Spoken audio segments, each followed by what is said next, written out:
I am a reader, but there's no way I'm going to tell you about the books I like. Instead, I'm going to create adorable scrapbook pages in my notebook and show you the process in that, therefore acting like a sort of book recommendation while also keeping track of my reading. I want to tell you a story about how I found the world of reading journals, and maybe how to make one yourself. Like and subscribe, please. For those who don't know, I majored in English in college. As such, I know how to write a book review for an audience, how to analyze the crap out of a block of text and pull forth some meaning behind the text. English teachers loved me for how many words I could squeeze onto a page to say the exact same thing 20 times. So much, one of my analyses for William Shakespeare's The Tempest won an award. That does not mean I like writing book reports. When first trying to keep track of my reading, I tried to use Goodreads, but I didn't like the pressure of the social media aspect of writing a book review. Many reviewers had bullet points, thought-out paragraphs, and genuine analyses of these books. That's great if that's how you enjoy your reading content, but as for me, I don't want to think too much about a book I read just for fun. I'd rather say I liked it and move on instead of creating a whole other novel for the novel I just finished. Too many words is such a thing. Plus, when I didn't really like the book, it always felt awful to list the reasons why I didn't like it. Someone had worked hard on that story, and I didn't want to be the one to bring it down. So I resorted to moving books onto my red shelf and being done with it. It's kind of a boring way to keep track of books that I read, and I never really felt like I could really celebrate the great moments from a book, at least in an entertaining and nice visual way. Black and white text can only say so much about a book you liked after all. Then I went to a workshop with my mom, a Relief Society activity, where all these women shared their hobbies and talents. One of the classes was about journaling. It was there that I was introduced to the idea of a visual journal with little to no words. Honestly, I probably should have thought about that before, because all my sketchbooks are basically visual journals.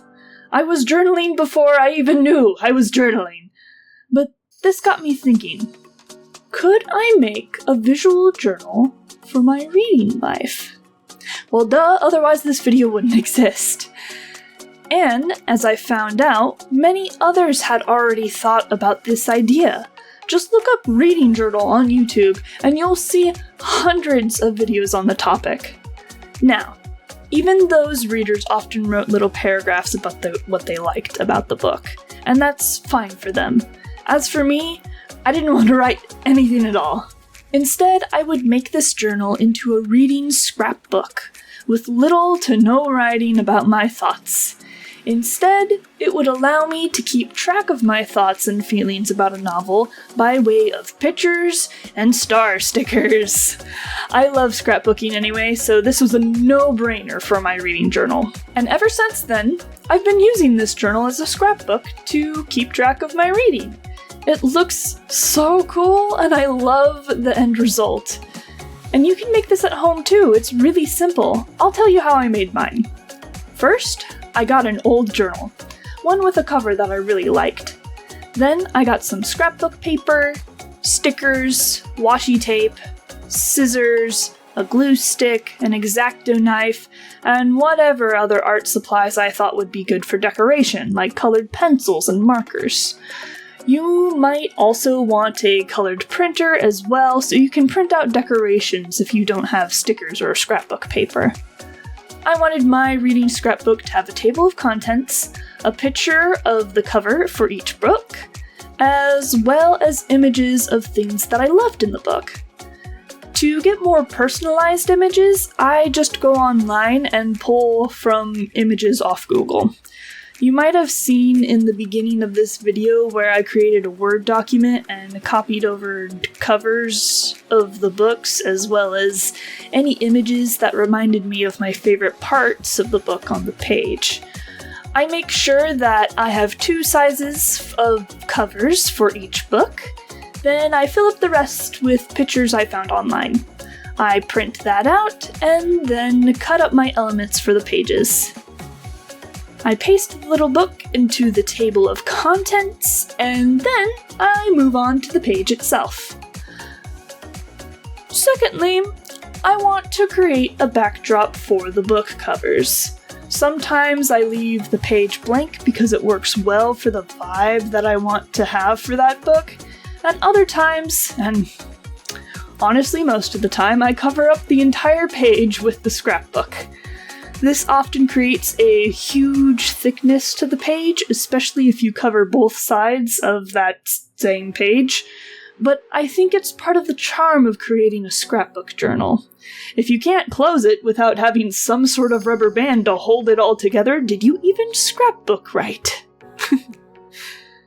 I made sure to add washi tape near the spine to give the page extra strength in holding itself together. Then I add washi tape as I want to create a backdrop for the cover of the book.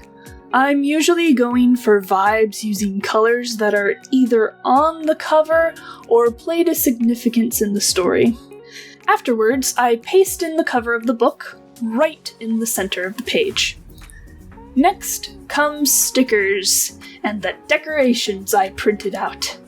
I usually go with the printed out decorations first, and then add nice stickers around it. I suppose if I had a theme for decorations with my pages right now, it would be a floral theme, because that's really all the stickers I have available to me at this point.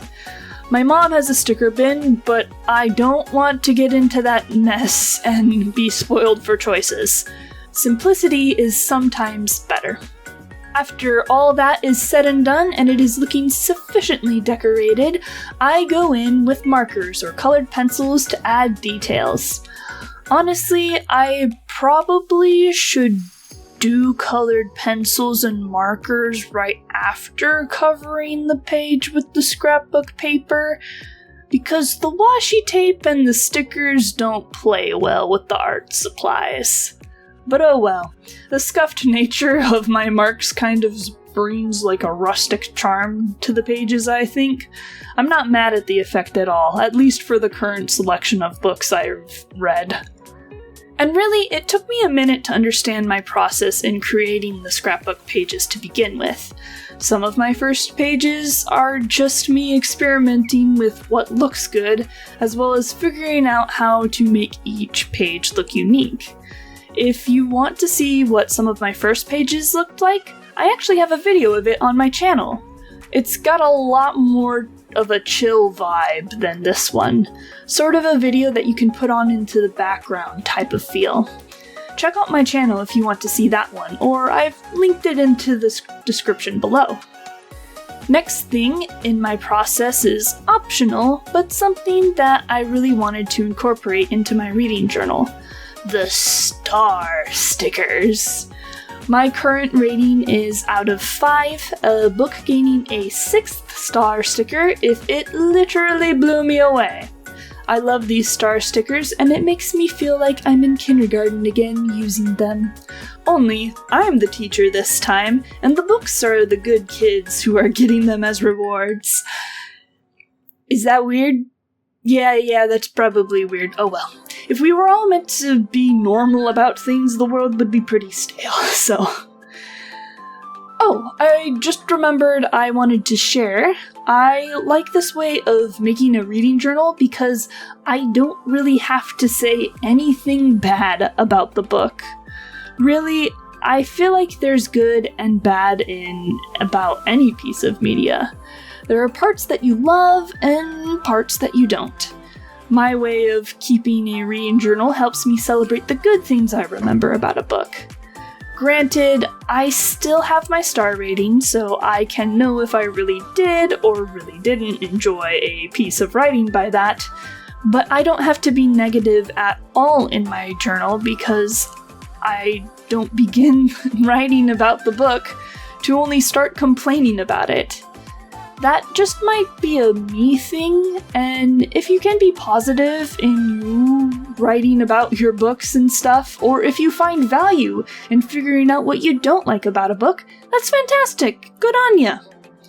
I just want my relationship with reading to be a positive and good experience, and whenever I look back on these pages, I always think, man, I'm glad I read that. Anyway, here are the new pages in my reading journal. They're so cute and pretty. Please let me know if you're keeping a reading journal, or if you want to start one because of this video. I'd love to hear how you journal or celebrate your accomplishments in reading, or crafting, since this is also a really fantastic craft. If you like this, please check out my channel for more story-driven arts and crafts. Just last week I put together a book nook kit from Anna Varin, and if you liked this video, I think you'd like that one. Link for it is in the description down below.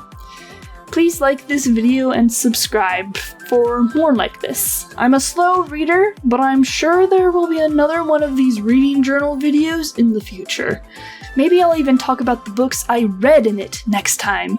Who knows? I'll see you later.